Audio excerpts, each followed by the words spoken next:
78 நாட்கள்லயே வந்து அவ audio note வச்சுட்டு சூசைட் பண்ணிருக்காங்க. என்ன மன்னிச்சிருங்கப்பா, என்ன மன்னிச்சிருங்கப்பா. முடிஞ்சு போச்சு எல்லாமே. நான் போறேன். உங்க பொண்ணு வாழ விருப்பம் இல்லை, உங்க பொண்ணு தான் முக்கியம், உங்க மான மரியாதை எல்லாம் முக்கியம். அதை முதல்ல புரிஞ்சுங்க. ஏன்னா ஆண்களுக்கு அந்த மாதிரி சட்டங்கள்ல இருந்தா கரெக்டா பயன்படுத்திடலாம். பெண்களுக்கு அந்த உரிமையை கொடுத்து அவங்களுக்கு சரியா பயன்படுத்த தெரியல. 100 பவுன் 75 லட்ச ரூபா கார் வாங்கி கொடுத்துருக்காங்க. அது பத்தல. யாரும் அவங்க மாமியார் சித்ராதேவி செக்ஷுவலா நிறைய அந்த பொண்ணுக்கு அபியூஸ் பண்ணிட்டாங்க. அந்த கணவனால நடந்திருக்கு. இதை வந்து சொல்லியிருக்கு. யாரு அவங்க அப்பாட்ட, அப்பா அங்கே போகலப்பா, இந்த மாதிரிலாம் பண்ணுறாங்கப்பா அப்படின்னு. வாழ்க்கைன்னா அப்படிதான் இருக்கு. தத்துவம் போய் வாழ். பொண்ணோட அப்பா வந்து பாதிக்கப்பட்ட ஒரு பாவம், எதுவும் பேசக்கூடாதுன்னு நான் எதுவும் சொல்லாமல் இருக்கேன். ஆக்சுவலாக முழு குற்றமே அவர் தான் ஏற்றுக்கணும். ஷீஸ் கார்னர், பாவம், தற்கொலை தான், கொலை தான் அது, தன்னைத்தானே கொலை செய்து கொள்ளுது. காரணம் இவங்க எல்லாம் 3 பேர் ஜெயிலுக்கு போயிட்டாங்களா. இப்போ உங்கள் வீடு எங்கே, வாங்கிய வரதட்சணை எங்கே, டவுரி ஹராஸ்மெண்ட் ஆக்ட்லாம் உள்ளே போனால் கிடக்க வேண்டியதான் 10 வருஷம். ஓ, வயசானவன ப்ரிவிலேஜஸ் கேட்குறீங்களா கொலைக்கு? அப்போ ஒரு 70-80 வயசுல ஆளுகளை பிடிச்சி வந்து கொலை பண்ண வேண்டியதான் ஊர்புறா. நான் பேசுவது எதுவுமே நேர்களை சொல்றேன்.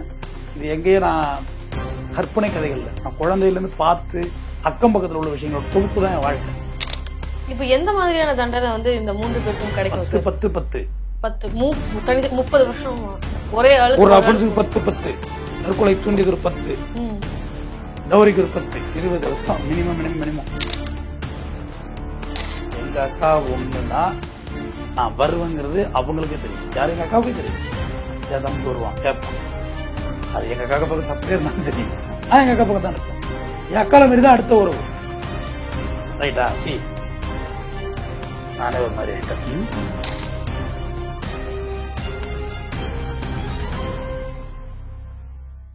ஜாம்பவான் டிவி நேயர்களுக்கு வணக்கம். இன்று நம்மோடு இணைந்திருக்கிறார் வழக்கறிஞர் திரு தமிழ்வேந்தன் அவர்கள். வணக்கம். வணக்கம் சார். ரித்தன்யான்ற ஒரு பொண்ணு டவுரியின் காரணமாக கல்யாணமான 78 நாட்கள்லயே வந்து அவ ஆடியோ நோட் வச்சுட்டு சூசைட் பண்ணிருக்காங்க.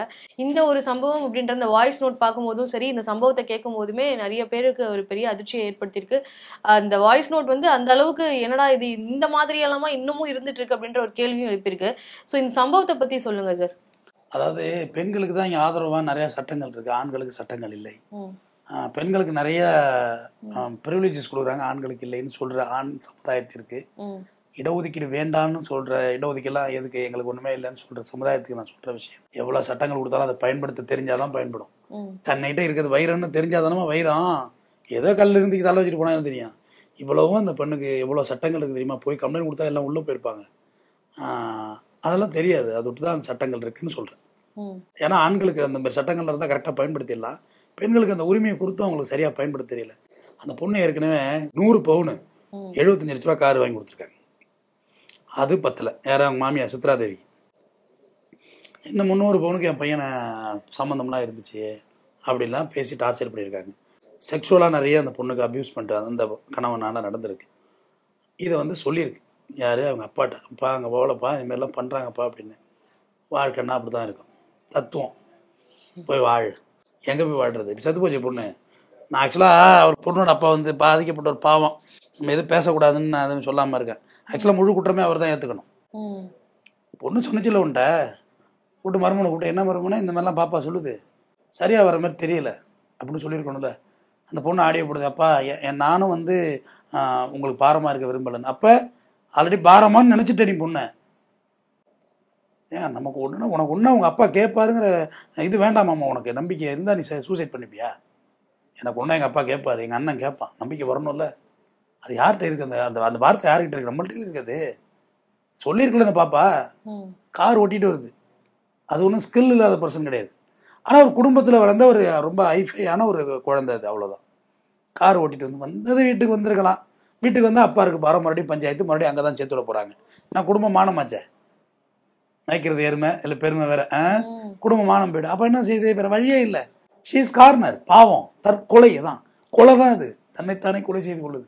காரணம் இவங்க எல்லாம் 3 பேர் ஜெயிலுக்கு போயிட்டாங்களா. இப்போ உங்கள் வீடு எங்கே, வாங்கிய வரதட்சணை எங்கே, டவுரி ஹராஸ்மெண்ட் ஆக்ட்லாம் உள்ளே போனால் கிடக்க வேண்டியதான் 10 வருஷம். இந்த கேஸெல்லாம் கன்விக்ட், தற்கொலை தூண்டிய வழக்கு போட்டு தள்ளு 10 பிரிச்சு அடிச்சு விட்டுருவாங்க. இதுக்கு 10 மாமனார் மாமியார்னு எல்லாருமே வந்து இன்வால்வ்டு அப்படின்ற. ஆமாம், அவங்க எல்லாரும் சேர்ந்து தான் பண்ணியிருக்காங்க. அம்மா நான் லஞ்சம் கேட்குறேன்னா என் வளர்ப்பு சரியில்லைன்னு அர்த்தம்.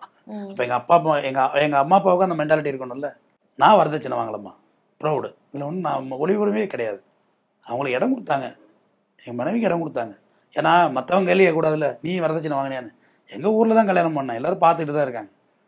வரதட்சணை ஒன்று வாங்கிக்கல, இடம் கொடுத்தாங்க, அதே மனைவி பேரில் இருக்குது. அப்புறமா அவங்க ஒரு சூழ்நிலையில் என் பேரில் அதை எழுதி கொடுத்தாங்க, பேங்க் லோனுக்காங்க, அவ்வளோதான். மற்றபடி நான் வாங்கலை. இது எது சொல்கிறேன்னா, வரதட்சணை வாங்கி தான் திங்கன்னு நினைக்கிற எண்ணங்களே தப்பு. நீ கொடுத்தாம நான் பெரிய ஆளாகிட போகிறேன், பெரிய ஆளாகிட போகுது. நம்ம உழைச்சி நம்ம சாப்பிட்றதுல இருக்க கெத்து இருக்குது பார்த்தீங்களா, அது ரொம்ப நல்லாயிருக்கும். அவனா உழைச்சான், அந்த பையனை உழைச்சான், கவின்குமாரை உழைச்சான், எல்லாம் அவங்க அப்பனாத்தை தேடி வைக்கிறாங்க, அப்படியே வந்து சேரில் உட்காந்துருக்கு எந்த வழியும் இல்லாமல். நீயா உழைச்சி 1 கிலோ அரிசி வாங்கிட்டு போய் ஒரு ஊறுகாய் பாக்கெட் வாங்கி கொடுத்து சாப்பிட்டு பாருங்க, அதில் கிடைக்கிற சந்தோஷம் வந்து எதுலேயுமே கிடைக்காது. நம்ம என் காசு இது, என் வீடு, நான் உழைச்சது, நான் ஃபேனு, என் ஏசி அப்படி சொல்கிறது தான் நல்லாயிருக்கும். அது ஆக்சுவலாக இவங்க பொண்ணு வீட்டு காலமாக இருக்கும் பெரிய தப்பு. மாப்பிள்ளை நல்லா வசதியாக இருந்தால் எல்லோரும் பார்க்குறாங்க. ஏதோ வீடு வாடகையே வந்து ஒரு 20 லட்சம் ரூபாய் வந்து மாசம் வருது, அதனாலதான் வந்து கல்யாணம் பண்ணி கொடுத்தாங்க அப்படியே அந்த பிச்சைக்கார புத்தி. அம்மா நான் ஒன்று சொல்கிறேன், பெண்களுக்கே சொல்கிறேன், நாட் அட்வைஸ் ஃபார் பேரண்ட்ஸ், பொண்களுக்கே சொல்கிறேன். நீங்களே யாரை பார்க்குறீங்க, நல்லா இருக்கானா, அழகாக இருக்கானா பையன், நல்லா வசதியாக இருக்கானா, ஓகே. இப்படி ஓகே ஆவான். அவன்கிட்ட இருக்க கெட்ட பழக்கம் என்ன, குடிக்கிறானா, குடியாரனோட இப்படி வாழ்வனி, போதை போடுறானா, கஞ்சா குடிக்கிறானா, அதெல்லாம் கழித்து பார்க்கணும்ல. அழகு வெறும் நிறத்திலையும் வச்சிருக்க பணத்திலையும் அழகு இருக்கியாமா. பேங்கில் கூட தான் பணம் இருக்குது நிறையா, பேங்க் கேஷியர் அழுட்டு வந்துட முடியுமா வீட்டுக்கு, எண்ணி தான் போடலாம், டெய்லி சம்பளம் தான் அவருக்கு அக்கௌண்ட்டில் வரும். செக்ஷுவலி வந்து ரொம்ப ஹராஸ் பண்ணாரு, இதை நீ வெளிலையும் சொல்லக்கூடாதுன்னு சொல்லி மிரட்டினாங்கன்னு சொல்லி அந்த பொண்ணு ஆடியோ போட்டிருந்தாங்க. முதல் விஷயம், அந்த மாதிரி பிள்ளைகளுக்கு செக்ஸ்னால என்னன்னு தெரிஞ்சிருக்காது. வீட்டுக்குள்ளேயே வளர்த்த பிள்ளை. எங்கள் உறவில் எனக்கு ரொம்ப வேண்டியவங்கள்ட்ட ஒரு பொண்ணு கல்யாணம் பண்ணி 2வது நாளே சூசைட் பண்ணிடுது. 2வது நாள் 3வது நாள் காரணமே தெரியல. இந்த மாதிரிலாம் எனக்கு ஸ்டெப் எடுக்கவும் எனக்கு தெரியல. நான் சின்ன பையன், எனக்கு அதையும் அதுக்கு மேலே ஃபோர்ஸ் பண்ணின்னு தெரியலன்னு சொல்ல வரேன். இன்றைக்கி இருந்தால் ஃபோர்ஸ் கண்டிப்பாக பண்ணுவேன், விட மாட்டேன். அன்றைக்கி எனக்கு ஒன்றும் தெரியல, அப்படியே அவ்வளோதான். அப்போல்லாம் இப்போ செத்தாக்கெல்லாம் இன்றைக்கி தான்மா போஸ்ட்மார்ட்டம் அது இதெல்லாம் வந்திருக்கு, அப்போல்லாம் அதெல்லாம் கிடையாதுமா. என் கண் எதிரவே பாடி இறக்குனாங்க எங்கள் ஊரில், எனக்கு ஞாபகம் இருக்குது. எங்கள் ஊரில் என் கண் எதிரே பாடி இறக்குனாங்க. நான் சின்ன பையன், எங்கள் அம்மா இடுப்பு வச்சுருந்தாங்க, எங்கள் அம்மா கட்டம் விடுறாங்க, நான் வந்து பார்த்தா அப்படியே பணத்தை இறக்குனாங்க. அவ்வளோதான் இறக்குவாங்க. அப்படியே இந்த கூலர் பாக்ஸ் எல்லாம் கிடையாது, சும்மா அப்படியே குளியாட்டிட்டு அப்படியே கொண்டு கொளுத்திடுவாங்க, அவ்வளோதான் நடந்துருக்குமா. அதெல்லாம் இன்றைக்கி சட்டத்திட்டங்கள்லாம் ஹெவி ஆகிட்டு மீடியா வந்துருச்சு. அப்போ செக்ஷனாலே அந்த பொண்ணுக்கெல்லாம் என்ன போனோடனே பயந்துருக்குங்க. இவனோன்னு காஞ்ச மாடு கம்பளை விழுந்த மாதிரி பாயிறது வந்து. கொஞ்சம் மன ஒற்றுமை வேணும் இல்லைம்மா. மலரினும் மெல்லியது காமம்மா. ஒரு பேசி ஒரு புரிதல் வந்து ஒரு அண்டர்ஸ்டாண்டிங்கே வர்றதுக்கும்மா. கல்யாணம் ஆகி 20 வருஷத்துல கூட புரிதல் இல்லாமல் டிவோர்ஸ் ஆகுறாங்கம்மா. ஆனால் கல்யாணம் ஆகி ஒரு 10 வருஷம் கழித்து ஒரு அன்பு உண்டாகும். அது நீங்கள்லாம் கல்யாணம் ஆகாத பிள்ளைங்க, அது உணர்ந்தாலும் உங்களுக்கு புரியும். அது ரொம்ப நல்லாயிருக்கும். அது அது நீங்கள் ட்ராவல் பண்ணால் தான் புரியும். அது இப்போ பார்க்குறது இந்த ஃபேண்டஸியான லைஃப் எல்லாம் ஒன்றுமே கிடையாதுமா. இந்த நியாவனாவெல்லாம் வந்து உட்காந்து பேசுதுங்களா, பைத்தியம் கடை. எல்லாத்தையும் கொண்டு தூக்கு மாத்திரை வாங்கி கொடுங்க, டாக்டர் சைக்காலஜி டாக்டர் அழைச்சிட்டு போகணும். எப்படி வாழ முடியும் அந்த பைத்தியத்தோடு? எப்படி ஒரு ஆம்பளை வாழ முடியும்? டாக்ஸிக், அது பேர் லூஸு. யாரை சொல்கிறீங்க? பொம்பளைங்களை சொல்கிறேன். இந்த சப்போர்ட் இருக்க சட்டை எங்கள் மாமியா எடுத்து கொடுத்தது, ரோஸ் கலரில் இருக்குது. பரவாயில்ல, ராமராஜ் சார் போட்டிருந்தது தான்.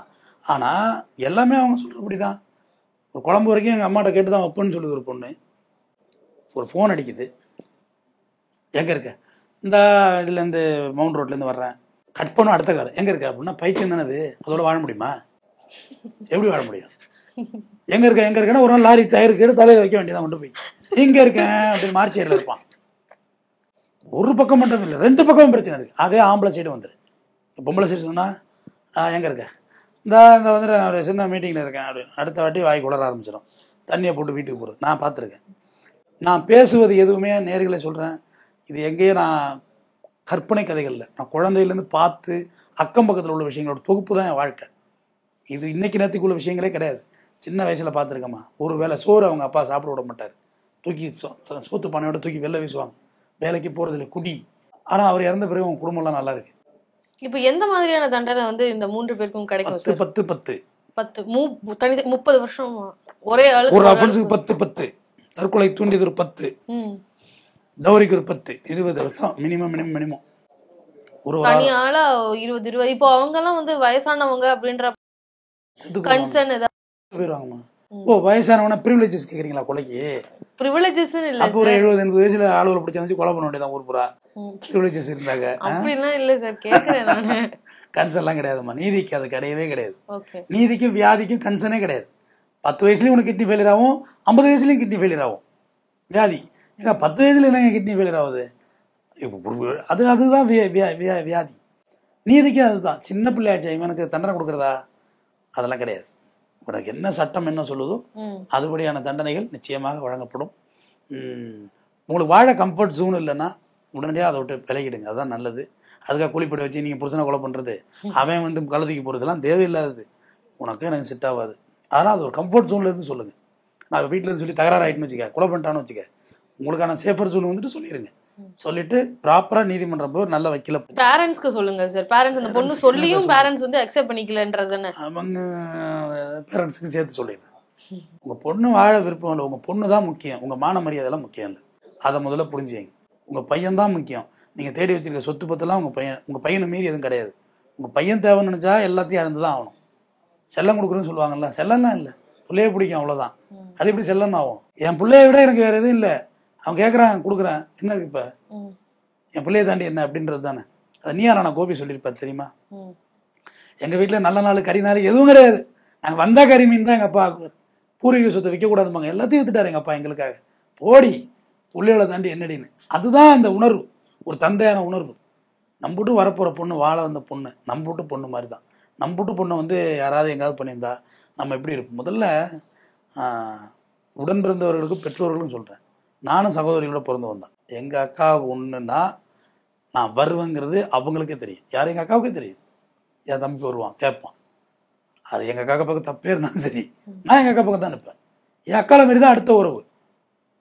ரைட்டா? நானே ஒரு மாதிரி ஆகிட்டேன். எங்கள் அப்பா போய் கேட்கணும், எப்படி என் பொண்ணை என்ன பண்ணீங்க அப்படின்னு கேட்கணும். அந்த அந்த உணர்வை நீங்கள் ஊட்டலைன்னா வேஸ்ட். அதுக்காக அராஜகம் பண்ணிட்டு இருக்க சொல்லலாமா?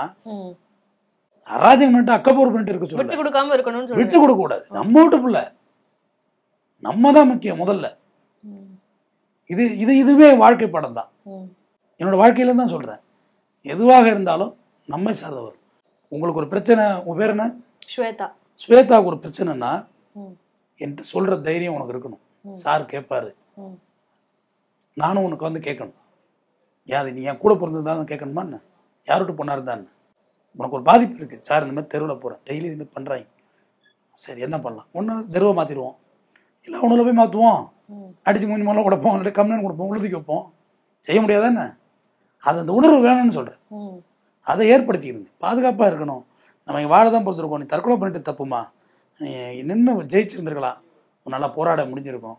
இவ்வளோ இளைய மனசாக இருக்காதீங்க. ஒரு படிப்பு கிடைக்கலன்னா தற்கொலை பண்ணிக்குதுங்க. அது மட்டும்தான் படிப்பான்னு ஓட 1000 படிப்பு இருக்குது, படிச்சுட்டு போகிறோம். எது கிடைக்கலனாலுமே தற்கொலை பண்ணிக்கிறது எப்படி முடிவாகும்? கிடைக்காம போதேன், இது கிடைக்காம போகட்டுமே, என்ன இருக்குது? அதை வேண்டியது கிடைத்து விட்டால் வரம்லாம் கிடையாது, அதுதான் சாபம்னு சொல்கிறாங்க.